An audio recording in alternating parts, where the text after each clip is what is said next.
Queridos, caros alunos e alunas, vamos conhecer a classificação das ações. É muito importante nós sabermos como classificá-las, uma vez que agora o processo digital exige que o operador do direito, logo quando entra com a ação, quando ingressa com o pedido, já faça a classificação na tela de entrada do próprio portal do Poder Judiciário. Então, nós temos que saber que tipo de ação nós vamos ingressar. E como saber isso? Nós vamos conhecer e estudar cada ação e vamos ver aonde ela se enquadra na nossa legislação processual. Uma das formas mais usuais de se classificar a ação é pelo próprio pedido e pela própria forma que o Código de Processo Civil traz. Então, às vezes, nós temos ações imobiliárias, ações cíveis. Num momento mais amplo, agora falando, nós temos as ações criminais, ações eleitorais. Então, cada competência, cada órgão jurisdicional possui a sua atribuição legal para poder resolver o conflito. Nem todo juiz pode julgar qualquer ação. Existe um regramento, existe uma forma técnica para que apenas um magistrado, um juiz, possa resolver aquele caso. Senão, teríamos decisões conflitantes. Se 3 ou 4 juízes decidem uma questão, muitas vezes eles podem entender de forma diferente. Então, para evitar este conflito de decisões, nós temos uma ação para um julgador. Voltando para a classificação das ações, nós temos na tela qual uma outra forma importante para se classificar as ações. Então, as ações podem ser entendidas pelo provimento jurisdicional. O que é isso? É pela sentença que o juiz vai dar. Prover a ação é entender, julgar, conhecer a ação. Então, quando a gente fala classificação da ação pelo provimento jurisdicional, nós estamos falando pelo tipo de sentença que o juiz dá. O código também traça algumas formas da gente conhecer e classificar as ações. Quando a gente fala em Código de Processo Civil, algumas vezes eles utilizam a classificação de ações pessoais e ações reais. O que são ações pessoais? É fácil.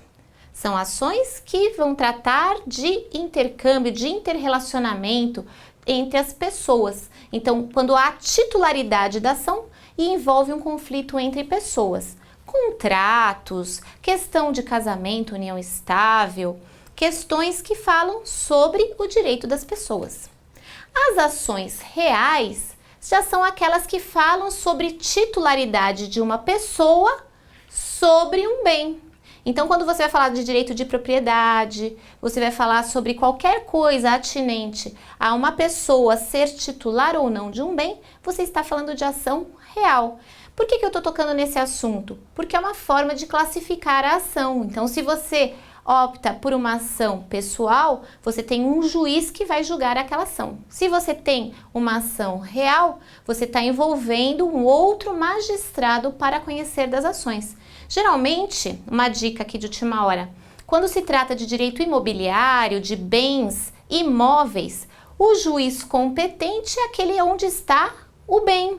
Porque você vai ter as testemunhas, você vai ter os documentos daquele local, né? Então, a regra aí para quando se fala de direitos sobre bens imóveis é a competência por causa do local, do imóvel. Então, é uma regra que a gente classifica a ação pelo direito real. Agora, as ações pessoais não, você pode utilizar como regra o foro do domicílio do réu, o local onde o réu mora.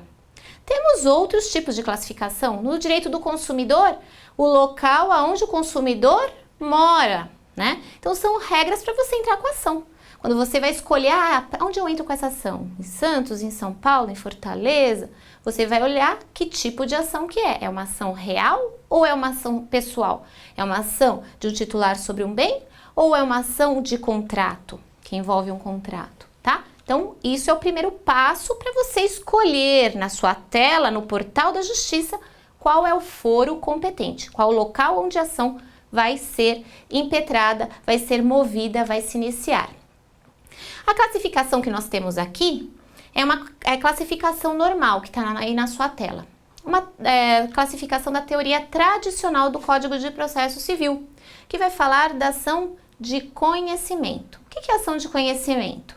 Como o próprio nome diz, é para você conhecer, saber quem tem razão, o autor ou o réu, o requerente ou o requerido, quem está com base na lei com o conflito e deve ter o seu direito amparado. Então, existem 3 tipos de classificação pela teoria tradicional das ações de conhecimento: ações declaratórias, constitutivas e condenatórias. Veja bem, nem sempre uma ação é só condenatória, é só constitutiva, é só declaratória. Porque quando o juiz vai dando a sentença, ele acaba misturando a classificação. Mas para que você possa escolher no portal, para que você possa fazer um bom uso da técnica como advogado, como operador do direito, você tem que saber como funciona, como optar no portal por esse tipo de ação. Então vamos às ações declaratórias. As ações declaratórias. Quando eu vou utilizar esta opção, ação declaratória? Quando eu tenho que verificar uma dúvida objetiva sobre a existência ou não de um direito. Então, você tem aí uma necessidade do juiz declarar esta questão. Então, nós vamos ter como exemplo o reconhecimento ou não de uma união estável, né? Você vai declarar se existe aquele vínculo ou não, tá? Você vai ter que ter certeza sobre um documento. Então, é uma outra ação declaratória. O juiz vai dar um provimento, uma sentença, declarando ou não esse direito invocado. Agora vamos conhecer as ações constitutivas e desconstitutivas. Aí é outra parte da nossa classificação. Quando a gente utiliza a questão da constituição ou desconstituição de um direito? Quando nós estamos falando no plano material, no plano de existência das pessoas, na vida real, né? Da necessidade da gente modificar um estado jurídico. Então, você está com uma questão de capacidade. Eu sou capaz, eu respondo pelos meus atos. Eu tenho pleno domínio sobre as minhas faculdades mentais. Acontece alguma coisa que me impeça de me manifestar, eu vou poder utilizar uma ação constitutiva ou desconstitutiva, modificando esta questão, modificando a minha capacidade. Então, quando a gente fala de interdição de um incapaz, a pessoa, infelizmente, não pode mais fazer valer os atos da vida civil. Então, neste caso, nós vamos ter uma modificação no plano jurídico. A pessoa não é mais passível de se manter, não tem mais condição de responder pelos atos da vida civil. Então, nós vamos modificar o estado normal dela. O estado era ser capaz, o juiz vai fazer a constituição ou desconstituição desse estado jurídico para que ela se torne incapaz. Tá? Então, nós vamos ter aí a interdição de uma pessoa. Então, tudo isso que é trazido para o plano do judiciário, do processo, envolvendo uma mudança numa situação jurídica anterior, vai ser utilizada através do critério da ação constitutiva ou desconstitutiva. Então, a ação condenatória é uma ação muito usada por todos nós que estamos pleiteando uma demanda e que vamos agora fazer a escolha no portal do Poder Judiciário. Praticamente toda ação é condenatória. Por quê? Porque você vai pedir a condenação da parte contrária, ou em honorários, ou em indenização, ou em algum prejuízo que você teve, ou nas custas do processo. Então, a maior parte das ações sempre vai ter um pedacinho que é ação condenatória.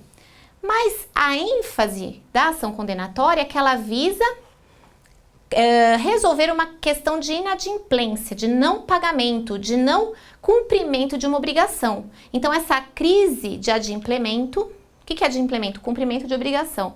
Ela é o foco da ação condenatória. Você ingressa com esse tipo de ação, você vai fazer um tique, né, no portal do judiciário de uma ação condenatória, quando você quiser fazer valer aí uma indenização, quando você tiver que condenar, criar aí um vínculo para alguém se responsabilizar por seus atos. E aí você vai ter a tutela jurisdicional sobre este assunto. Temos também as ações sincréticas. Que são ações sincréticas? Aí a gente já sai da tutela da teoria tradicional e estamos entrando um pouco mais no nosso século 20 e 21. São ações mistas, são ações que estão misturando um pouco do plano processual com o plano do direito material. São ações que vão falar sobre a eficácia da justiça, né? Na eficácia da justiça, do que o juiz pode nos trazer. Então, um exemplo muito bom das ações sincréticas, que está aí na tela para você, é a questão do artigo que fala sobre a exigência do juiz já dar uma cautelar, já dar uma decisão, uma medida para fazer valer um direito que está amplamente comprovado nos autos. Então, por exemplo, você tem aí um problema de um jogo que está sendo transmitido na televisão, não teve o patrocínio, qualquer coisa, ele pode imediatamente cortar o acesso. Ou um muro que está caindo, o juiz não vai esperar até o final do processo para mandar destruir ou não. Então, nesse caso, você tem um misto de uma ação que teria que transcorrer durante várias etapas para uma ação que já de pronto o juiz determina o que se pede, a sentença. Tá? Outro tipo de ação sincrética é a mandamental, que foi defendida pelo professor Pontes de Miranda, que fala sobre a necessidade de que se tem para que alguma pessoa atenda imediatamente ao que o juízo manda. Então aí nós temos o caso de habeas corpus, decisões rápidas que exigem que o juiz determine, efetive uma sentença, uma decisão. Então aí nós fechamos as ações sincréticas. Outro tipo de ação muito importante são as ações de execução. Nós temos aí a execução quando nós falamos na necessidade de já comprovar, fazer valer, realizar, efetivar o direito. Não se discute mais quem tem razão. A gente já sabe que aquela pessoa é devedora. A gente já sabe que aquela pessoa tem que cumprir aquilo que foi determinado. Então, o juiz atua, nesse caso das ações executivas, diretamente para quê? Expropriar os bens do devedor. O que é expropriar? Tirar o bem do devedor para pagar ao credor. Então, nós temos partes aí de credor, devedor e juiz. Ele atua para tirar do devedor e pagar ao credor. Então, como elementos básicos, hoje nós podemos falar sobre a penhora online, né? A sua conta está disponível a quantia necessária para pagar a obrigação, o juiz já separa aquele valor da conta, ele fica penhorado na conta para pagar o credor. Vários outros tipos de meios existem para isso. O bloqueio do carro no Detran, né? Então, o advogado já pode fazer este tipo de pedido. Quando você tiver que fazer a opção lá no portal do Poder Judiciário, você vai falar ação executiva. Por quê? Ou você já tem uma sentença, ou você tem um título que afirma que aquela pessoa está devendo.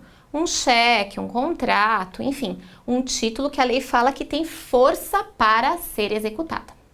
Então, vamos ver o que é execução propriamente dita. Vamos ver o conceito aí na tela.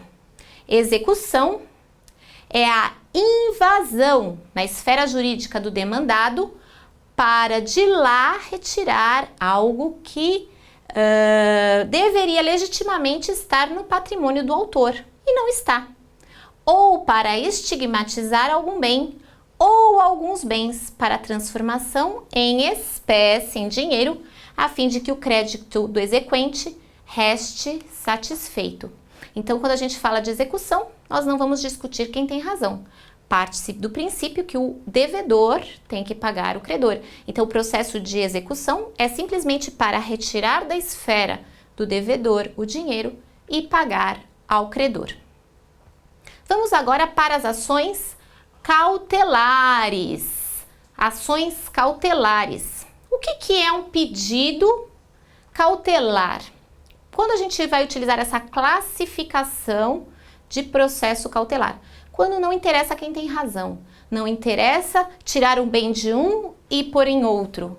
Interessa proteger. Então, uma criança que está sofrendo maus tratos, às vezes o nome de alguém que está sendo difamado, uma pessoa jurídica que está tendo aí um protesto indevido. Então aí não se discute nada. O juiz simplesmente vai ver, através da fumaça do bom direito, fumus boni iuris, e do periculum in mora, perigo na demora, se aquele caso deve ser julgado de forma rápida.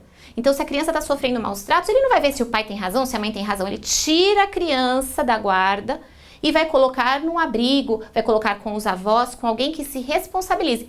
Depois discute com quem vai ficar a criança, o que aconteceu, enfim. Tá? Então, o processo cautelar visa proteger, visa cuidar. E a intenção aí, quando você for fazer a sua opção no portal do Poder Judiciário, é pedir uma liminar, pedir uma medida rápida do juiz, senão você perde a força da cautelar, da imediatividade da ação. Então, o processo cautelar, diferentemente da ação de conhecimento, diferentemente da execução, tem que provar a necessidade de uma rápida decisão e de rápida proteção do Poder Judiciário. Por isso que nós vamos fechar com este conceito da ação cautelar. É uma ação que visa assegurar que um bem ou direito que ameace perecer ou corre perigo não seja perdido pela demora do Poder Judiciário ou pela decisão jurisdicional. Então, nós temos aí essa classificação que é muito importante para que nós possamos fazer a opção no portal do Poder Judiciário. Com isso, nós entendemos a classificação básica das ações. Até o nosso próximo encontro.